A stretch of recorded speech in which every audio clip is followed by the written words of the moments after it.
This is the another blog video with Kazi Ibrahim. আজকে আপনাদের সামনে নতুন একটা ভিডিও নিয়ে উপস্থিত হয়েছি।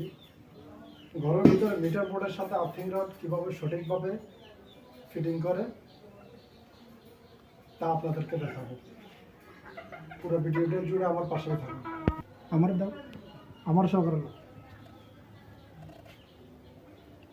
প্রথমে গর্ত করতে হবে, গর্তের ভিতরে অল্প একটু পানি দিতে হবে। সাবধান, রডটা ঢুকে আস্তে আস্তে, হ্যাঁ আস্তে আস্তে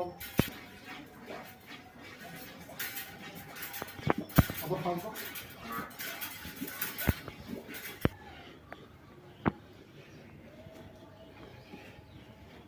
এটা আমার সহকারে হবে।